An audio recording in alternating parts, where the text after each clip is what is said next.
Hello beautiful faces, thanks for stopping by whether you are new or returning. Today we are doing my March reading wrap up, so these are going to be all of the books that I read in March. Now I had an okay reading month. I did read 5.5 books this month, which isn't actually that bad. It's definitely better than what I read in February. Like I was mentioning in the February reading wrap up, I do take a bit longer to read fantasy, and we did read some fantasy this month as well. Let's get into the genre breakdown of what I read. So I read 1.5 fantasies, which I'll get to that, 1 fluffy romance, and 3 dark romances. So that makes up the 5.5 books that I read this month. So let's just jump into it. We are going to start with the fantasies. So what I first mean by half is, if you saw my February reading wrap up, you saw that at the end of February I was halfway through Iron Flame. Well, first thing I did in March was finish Iron Flame, so I read the other half. As we know, I do own the Imperium series physically, but I have been choosing it to read on my Kindle. I do also own it on my Kindle. They're really big and chunky and they're heavy, and I think that it would just be easier to read on the Kindle. So I finished Iron Flame. Now I have some mixed feelings. I also have an unpopular opinion.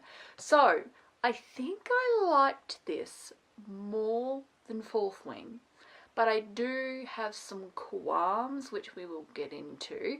I agree with people that claim that Iron Flame is a little bit too long. I do think that maybe Iron Flame could have shaved off a couple of pages. A tiny bit I was feeling like, ooh, is it over yet? Even though I love it, I do love the series. Like, it's not because I'm not into the series at all. It is just ridiculous long. I think this is at least like 800 and some pages. Now I understand a fantasy book wanting to be a little thicker than like a cute little fluffy romance. Like, I get that it wants to be more than 300 pages. It probably should be more than 300 pages because you have an entire world to build and expand on. Like, I get it, but I do think that this was like a little bit too long, but I still liked it, and I still think, like, plot wise and how the story was moving, this is where it gets a bit unpopular. I think I liked it more than Fourth Wing. I think the thing with Fourth Wing though is it does feel a little bit divergenty. Like, there were some aspects of the book that were like, oh yeah, they did this in Divergent, or it's similar to Divergent. And the reason why I think I liked Iron Flame more is that it lost a lot of the Divergent feel, which personally I didn't like Divergent. So it was the one thing about Fourth Wing I didn't like, is that it felt a little Divergenty, and I didn't like Divergent like at all. Divergent is a young adult dystopian series which I tried reading. I think I was like 15 or 16. I did read the entire first book, and then I got like halfway through the second and I just couldn't. I like DNF'd halfway through the second book, and then I didn't continue. I never read 3, I never read 4. I personally, I just do not like Divergent, and so the one thing that brought Fourth Wing down a little bit is that it felt a bit like Divergent, and I was like, ugh, but I don't like Divergent. But I did love the rest, like the rest of the book, like every other aspect of Fourth Wing, because I know it's not a carbon copy of Divergent. Clearly it can't be, or, you know, they'd be getting in trouble for copying stuff. But I liked everything else. I loved the fantasy side, I loved the dragons, the romance, of course, the spice, of course, the fact that everyone's obsessed with Xaden Ryerson. Don't you worry, I'm one of those people. I'm obsessed with Xaden Ryerson. But yeah, I think because Iron Flame leaned more into the fact that there was a war. I know that some people didn't love Iron Flame that much because it did lean more political and more like there was a war or whatever, but I think I kind of liked that.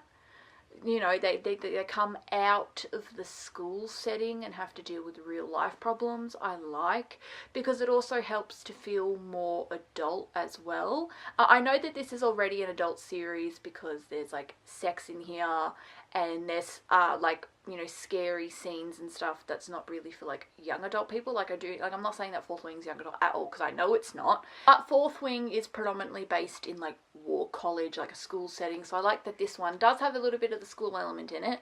But not like as much. They do have to fight the war, and it's less about class, which I liked. So I think that's why I liked Iron Flame a little bit more. And and we still get some great romance in here, because obviously this is a romance, so this does have romance in it.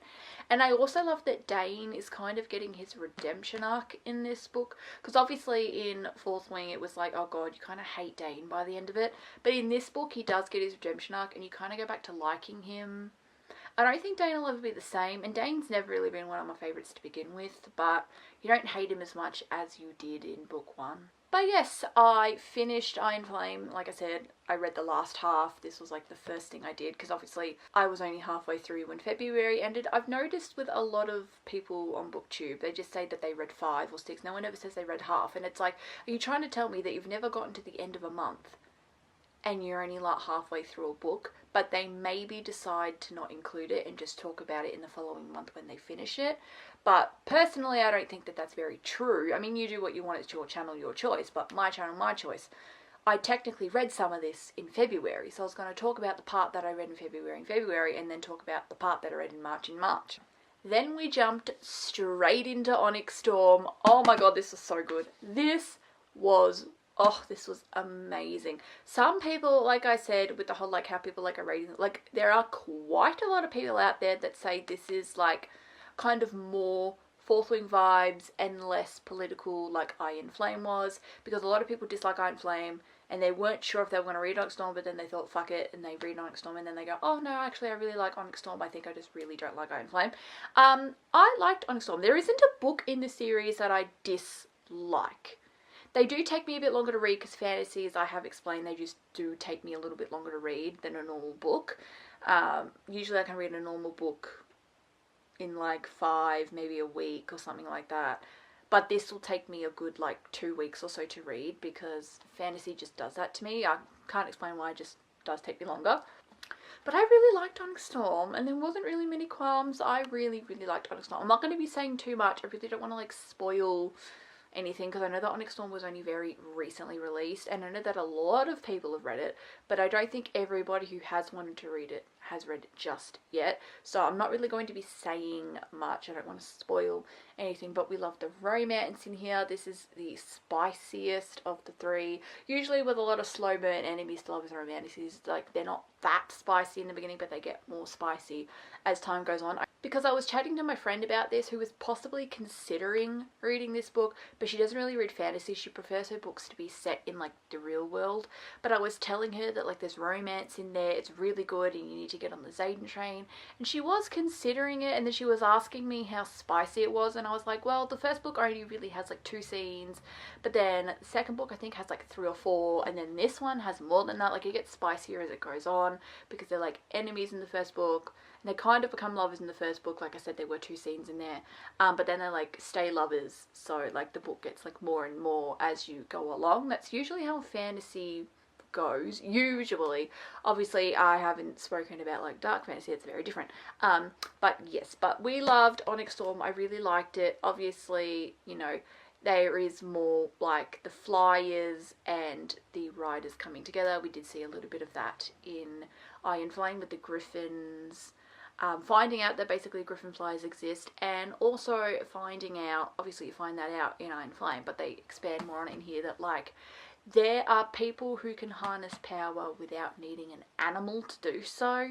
The Venons, so they can just have power without a dragon or without a griffin or whatever. And you know what was funny? I think I read about this in Iron Flame, but I thought it was hilarious about how like the dragon riders, like they're really like ruthless, like if you don't pass you die sort of thing. And I remember finding it funny, a bit of a comic thing in there was somebody who was a flyer, and he was like, what, you just try again? What do you mean you die? And so like being a griffin flyer is a lot less ruthless, which I just thought was so funny, because they were like, oh, you fall down, you get up and you try again, you don't have to die. But we loved this. Like I said, I don't want to go too much into the plot, I don't want to spoil anything, but I really, really liked Onyx Storm. I'm probably going to give Fourth Wing, I'd say like a 4.5 in its ratings, and probably the same for Onyx Storm, like a 4.5. I don't remember what I gave Fourth Wing. I think maybe in the heat of the moment I did give Fourth Wing a 5-star, but I think maybe it's more so like a 4.5, because there are some things that aren't like my favourite thing ever, but then there are some things that are my favourite thing ever. So I do thoroughly enjoy the series. I know we're not getting the next one for, I think, till 2027, and apparently she's only writing it if she feels like it.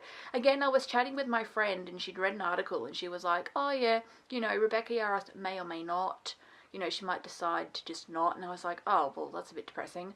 At least write a fourth book and finish everything up then, if you're kind of over it at least. Like, don't leave us with this and nothing else, like, please. But I heard that, like, she is writing another one, but it's not until 2027. But again, we're not entirely sure. All I know is that I do have to wait ridiculously ages for the next one. But next, I read, I think, one of my favorite pieces of fiction of all time. Now, this is not, I guess, classic dark romance, but personally, because of the content in there, I would consider this dark romance. I read the first 2 volumes of KinnPorsche. Oh, I have spoken about this. I spoke about this because I did a book haul recently when I just received these, and so I spoke about them. And then in my entire physical TBR video when I hadn't read them yet, literally I think a day or 2 after filming that though, I like read this. I read the entire first volume in a day, and then it probably took me 2 days to read the second volume just because I didn't have as much freedom to read, so it took me 2 days to read that volume, but like still only a day extra. I never read books as quickly as that, so that literally explains how much I am in love with this. So for those of you who are unaware what KinnPorsche is a book. Clearly it's a book. It's also a Thai TV show, so it's a bit hard to explain because I know that a lot of people will know for it as its TV show. So it is my all-time favourite Thai BL TV show. I have watched a bunch and there are a bunch that I like, but KinnPorsche is my ultimate favourite. And originally it was based off of a book that was obviously originally published in the Thai language because it is a Thai show, it's a Thai book, like originally, like that's the country it's from, the author is Thai, so she wrote it in Thai. There is a guy on YouTube, I forget his last name, but his name is Perth, and he played Ken in the TV show, and he's saying that he himself is yet to read the original Thai novel, but apparently it's gigantic, which is why I'm not surprised that these are releasing like volume style. So yes, originally it was a Thai book written in the Thai language and they made a TV show about it, but I think because KinnPorsche is ridiculously popular, they decided to make English translations, because I do not speak Thai, so I haven't been able to read the original novel. But these are English translations that Danmi, I think it's Danmi, I think it's either Danmi or Daimi, I'm not entirely sure, but she came out with English translations. They are releasing volume style like manga, but it's not actual, like it's not manga, it's a proper novel. If you open it up, it's text. A couple of pictures, but it's text. It's a normal novel, but she's just releasing it in, I guess, volume form. So like volume 1, this is volume 1 and this is volume 2. Volume 3 comes out in April, which I am insanely excited for and cannot wait to read when it comes out. I will be instantly purchasing because I absolutely love KinnPorsche. The book is absolutely amazing. I love it. And oh my, there's just so many things I love about this book, and these are spicier than the show.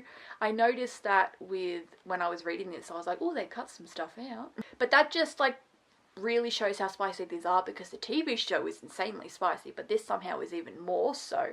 But I absolutely love KinnPorsche. It's like my favourite thing ever, and I just cannot believe that English translations are in my hands. I could name a plethora of Thai shows that were actually based off of books that I would die for English translations of. I know that 4 Minutes is a book. I know that Tharn Type is a book. They're 2 of my other favourites, and oh my god, if they ever released English translations, I think I would die of happiness. I know that they're not necessarily as popular as KinnPorsche. Tharn Type was my first ever drama that I watched, and I'm in love with it. And 4 Minutes is actually my most recently watched drama, and I also just found out they're coming out with a sequel, 8 Hours, this year, which I'm so excited for that too. And it's like the same couple, Jess Bible, coming back together, and that's a whole nother different story. I do want to make a video for YouTube like talking about all of the dramas I've watched, because I would love that. Both of these are 5 stars. Oh my god, like, to me these are perfection. And I know that, like, look, there's some stuff in here where I was like, oh, that's not like morally good, but then I mean, it's dark romance, what do you expect? And to me this is perfection because I just love it. Sticking with dark romance, we continued our Rena Kent journey and we read Cruel King. So this is Royal Elite book 0. So this is actually at the very tippy top of the entirety of the Rena-verse reading order. Now you're probably wondering why I'm saying continuing my journey, since I have not really spoken much about Rena Kent on my YouTube.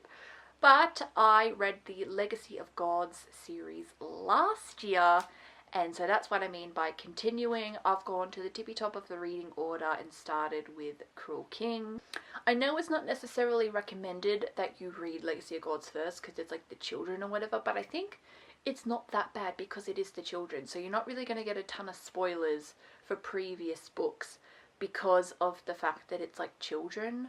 So, for example, God of Malice has a character called Glyndon in it. She is the daughter of the two main characters in Cruel King. But obviously in Cruel King, Glyndon doesn't even exist yet. I absolutely loved this book. This was one of the best books I read this month. Oh, I think I had a really, really good reading month of like genuinely enjoying all the books that I read this month. There wasn't anything I read this month where I was like, ugh. So I genuinely was really enjoying everything that I read this month. I love Rena Kent because she perfectly blends in the right amount of plot and the right amount of spice. Like, it's not too overly spicy. I think it is a really good recommendation for people who are wanting to try dark romance, but they don't just want one that's like completely filled with spice. So if that was you, for example, this is something that I would recommend, because yeah, clearly there's spice in there. A dark romance without spice just doesn't exist, and I don't think that it ever would exist. This one is not like spice every other chapter, because there are some dark romances out there that are heavily like they're spice focused, which I mean is not that bad, and there are some books out there like that that I've actually really enjoyed.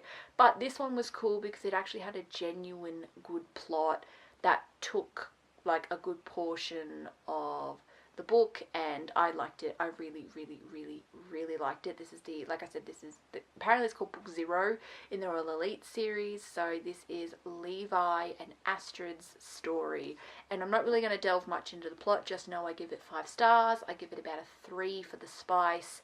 And oh, it was so good. It was so good. Like, don't get me wrong, the spice was spicing, but it was nice that the entirety of the book wasn't just like spice every other chapter. It was nice that there was a good like plot to follow as well. That is also like what I really like about Rena Kent. Like I was saying, if you don't want like spice every other chapter, she's a great author for that, even though I don't mind some books that are like that, but I don't want to read every single book that's like that. You know, like spice is always a fun bonus in the books, and I will admit I love spice in my books, but I'm not like obsessed with it, and it's not as if, oh, if the book doesn't have spice, I won't read it. I will give any sort of book a go, but I really liked this book. The last book I want to talk about, so the last book that I read this month, is The Love Hypothesis by Ali Hazelwood. So this is the fluffy little romance that we did this month. This is my second ever Ali Hazelwood book, because I did read Bride last year and really loved it. Now this is also the book that I read for my in-life book club that I've got going on with two of my mates, and oh, am I gonna say 5-star again? Or maybe should I sell it 4.5? I might actually go with 4.5.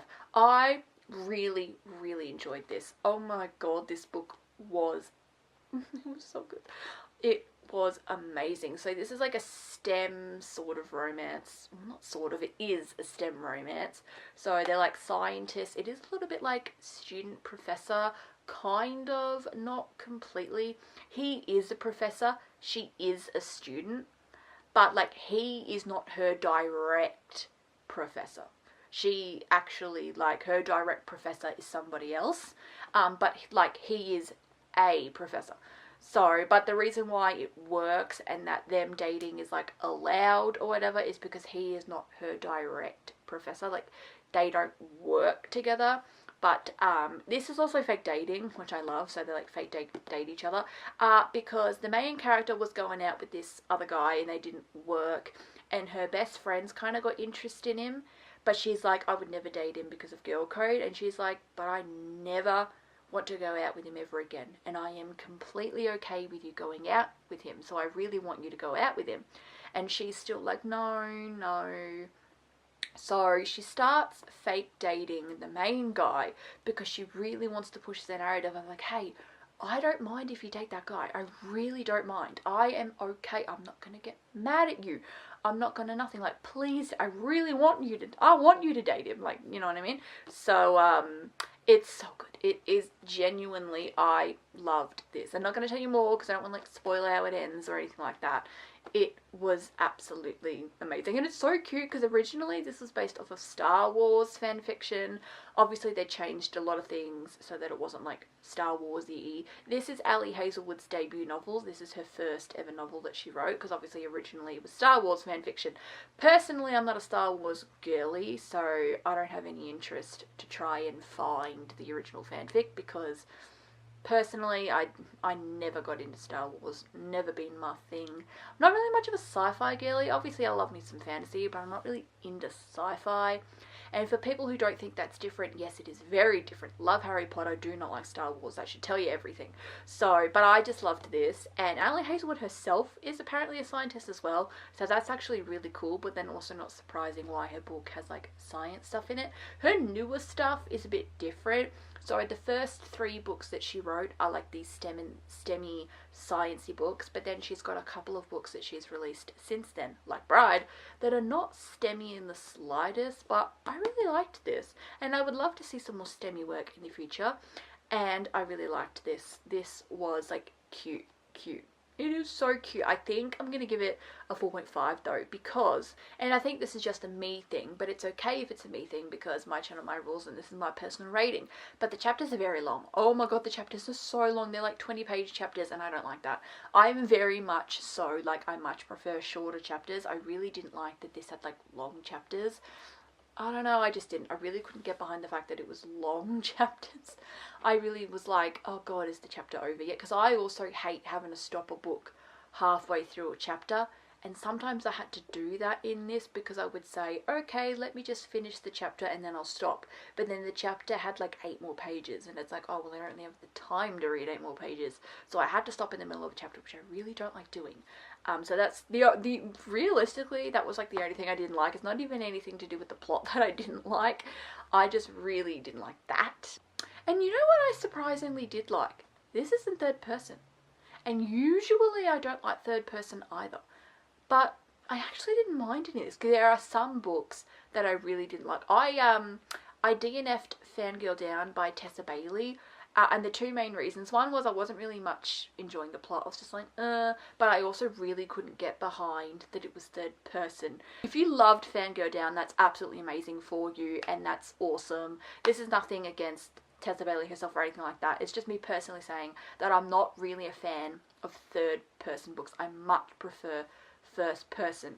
But surprisingly, in The Love Hypothesis, I wasn't that annoyed that it was in third person. I've kind of forgot that it was third person sometimes when I was reading this because I was just enjoying it that much, which I didn't expect to enjoy it that much, but I was enjoying it that much. And about a 2 for the spice.